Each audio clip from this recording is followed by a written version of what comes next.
Salut à tous, moi c'est Neil, et j'ai 17 ans. Je suis juste un gars simple, d'une famille simple. Il ne s'est jamais rien passé d'exceptionnel dans ma vie, donc je suis un peu le monsieur tout le monde. Là, j'ai terminé mon lycée, et je me prépare maintenant pour aller à la fac. Mais il n'y a pas longtemps que j'ai commencé à sortir avec une fille avec un secret plutôt chelou, ou je dirais même un secret terrible. Moi, je l'ai déjà découvert, évidemment. Mais laisse-moi te raconter mon histoire depuis le début. Comme ça, tu pourras vraiment tout comprendre. Crois-moi, ça en vaut la peine. Donc, il y a 3 mois, ma famille a emménagé dans une petite maison assez proche du centre-ville, qui était juste à côté du manoir d'Austin Smith, un antiquaire de 80 ans. Il était en fauteuil roulant et il quittait presque jamais la maison. Mais le samedi, il allait toujours au parc avec sa petite fille Kate. Donc un beau jour, je marchais tranquillement dans ce parc, un hot dog dans la main et un soda dans l'autre, quand j'ai vu Kate. Elle avait des problèmes avec une roue bloquée du fauteuil roulant de son grand-père. Évidemment, preux chevalier que je suis allé l'aider. J'arrivais pas à détacher mes yeux de Kate. Elle était tellement belle.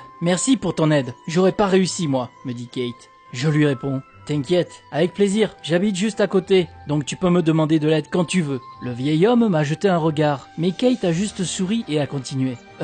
Donc t'habites juste à côté ? Eh bien, enchanté, je suis Kate, et ça, c'est Papy, Austin Smith. Enchanté également, moi c'est Neil Wilson. Dac, à bientôt, Neil, dit-elle en me souriant. On s'est revus le soir même. Au début, j'avais peur qu'une fille d'une famille aussi riche ne veuille pas sortir avec moi, parce que mes parents étaient juste des petits fonctionnaires. Mais franchement, on s'est vite mis ensemble. On se promenait sous la lune, on allait au cinéma et au café, on se parlait au téléphone pendant des heures, on s'envoyait plein de SMS. En vrai, ça allait tellement vite que j'ai pas vu le mois passer. Je suis tombé amoureux d'elle. Et franchement, je pense que Kate était amoureuse de moi aussi. J'étais sur mon petit nuage. J'avais l'impression de rêver que tout ça, c'était pas vrai. Mais un jour, j'ai vu Kate monter dans une voiture de luxe avec un mec, habillé en beau costard. Au début, ils étaient juste assis, ils ont parlé un peu, puis ils sont partis quelque part. J'ai tout de suite pris mon phone, je l'ai appelée et je lui ai demandé ce qu'elle faisait. Et là, elle me répond « Bébé, j'ai croisé une pote, on va se balader un peu ensemble. Mais t'inquiète, je te rappellerai dans quelques heures. » En rentrant chez moi, j'avais la tête qui fusait à 200 à l'heure, avec des pensées tristes. J'arrivais pas à y croire que Kate me laisserait tomber aussi facilement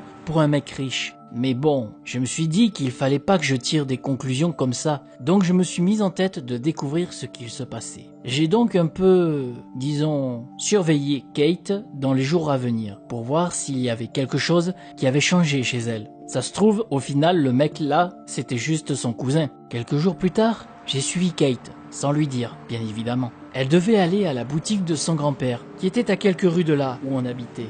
Sauf que, elle est pas allée là-bas. Elle est allée au supermarché où elle a retrouvé un couple avec un gosse de genre 4-5 ans. Je n'ai pas entendu ce qu'ils se sont dit. Mais 5 minutes plus tard, Kate a pris le gamin par la main et ils sont partis marcher. Ils ont marché pendant une petite heure. Puis Kate a emmené le gosse dans une maison où elle est restée jusqu'au retour des parents. Là, je me suis rapproché pour pouvoir écouter. Kate est une super babysitter, et Martin l'adore, dit le père. Oui, je suis vraiment trop contente, répond sa femme. Je comprenais plus rien. Pourquoi Kate travaillait comme babysitteuse alors qu'elle avait son grand-père qui était super riche? Il ne lui donnait plus d'argent. Mais du coup, c'était qui le gars avec sa bagnole là? C'était un père aussi? J'avais encore plus de questions qu'avant en vrai. Le soir, on marchait main dans la main. On rentrait chez nous après une petite balade. Et elle m'a dit qu'elle avait passé toute la journée avec son grand-père à regarder une vieille émission de télévision. Mais pourquoi elle me mentait? Genre, elle avait honte d'avouer qu'elle faisait du babysitting? Franchement, un peu bizarre tout ça. Et quelques jours plus tard, tout est devenu encore plus bizarre. On est allé prendre notre petit-déj dans un café et Kate a laissé son téléphone sur la table quand elle est partie aux toilettes. Là, c'était le moment ou jamais pour checker ses messages. Donc j'ai vite pris son téléphone, mais il y avait un mot de passe. J'étais sur le point de le reposer quand j'ai vu une nouvelle notif. C'était un message d'une certaine Julia qui disait « Tu crois que tu m'as payé assez là?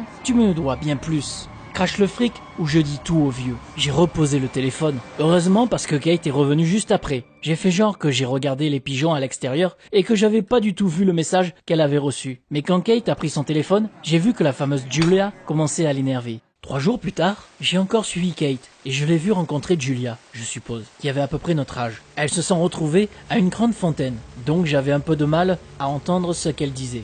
Mais j'en ai entendu une partie. Kate a donné une bonne grosse enveloppe remplie d'argent à Julia. Plus jamais t'oses me faire du chantage. Tu sais que je veux juste réparer une erreur du passé. Je ne l'aurais pas fait sinon, lui répond Kate en criant. Je crois pas un seul instant à ce que tu me racontes. Toi, t'aimes le luxe. Et moi, je prends juste ma part. pour garder le silence, dit Julia. Kate cachait un secret, et son grand-père, lui, n'était pas censé être au courant. Mais c'est quoi ce secret? Et c'est quoi cette erreur du passé? Donc Kate a parlé, il fallait que j'en sache plus, mais je ne savais pas trop comment. Les 2 semaines d'après, j'ai passé pratiquement tout mon temps à suivre Kate. Elle a revu le mec avec sa voiture de luxe 2 fois, et a fait du babysitting 4 fois. Quand on était ensemble, j'essayais un peu de pêcher des infos. Je lui demandais de me raconter ses journées, de s'ouvrir à moi, mais ça ne servait à rien. Elle n'était pas du tout au courant que je savais ce qu'elle faisait, donc elle faisait très bien genre de rien. Et puis j'ai eu une idée de ouf. Son journal intime. Peut-être qu'elle ne voulait pas me raconter ses secrets, mais je suis sûr qu'elle avait un journal intime. Les filles aiment bien écrire leurs pensées et leurs problèmes dans des journaux intimes. Mais comment est-ce que je pourrais le trouver?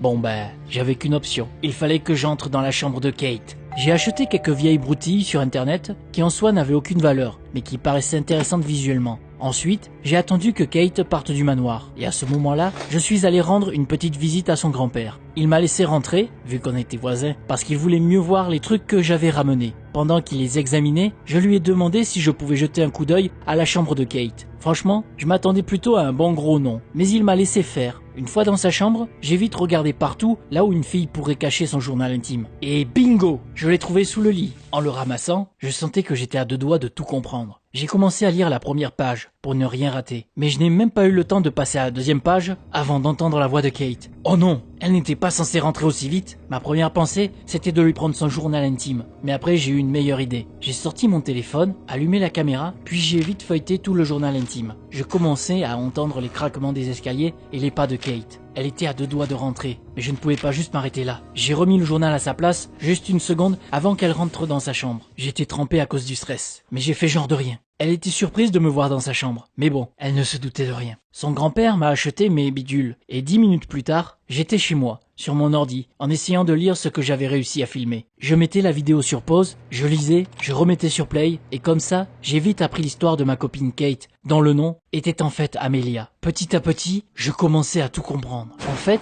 quelques années avant, Amelia avait perdu ses parents dans un accident horrible, et son petit frère avait été adopté dans une autre famille, parce qu'Amelia ne pouvait pas s'en occuper à ce moment-là. Plus tard, elle a fait des études d'infirmière et elle a été affectée dans l'hôpital où Austin Smith se faisait soigner. Le vieil homme perdait un peu la tête et il croyait qu'Amelia était sa petite fille, décédée dans un accident, tout comme les parents d'Amelia. Après un certain temps, elle a emménagé dans le manoir avec lui et elle jouait son rôle de petite fille adorée pour profiter de l'argent qu'Austin lui donnait généreusement. Amelia s'est habituée à son nouveau nom et a retrouvé la famille qui avait adopté son frère. Les parents adoptifs de l'enfant ne savaient pas à quoi ressemblait Amelia. Alors, elle a réussi à se faire embaucher comme la babysitteuse de son frère. Et Julia était la seule à savoir qu'Amelia n'était pas vraiment la petite fille d'Austin Smith, parce qu'elle avait travaillé dans le même hôpital qu'Amelia. Maintenant, Amelia essayait d'économiser de l'argent pour embaucher un bon avocat qui l'aiderait à récupérer son frère. L'avocat, c'était le mec dans sa voiture de luxe. Voilà, j'ai découvert le secret de la fille que j'aime. Et maintenant, je ne sais pas quoi en faire. Qu'est-ce que je dois faire? D'un côté, je peux comprendre Amelia, mais de l'autre,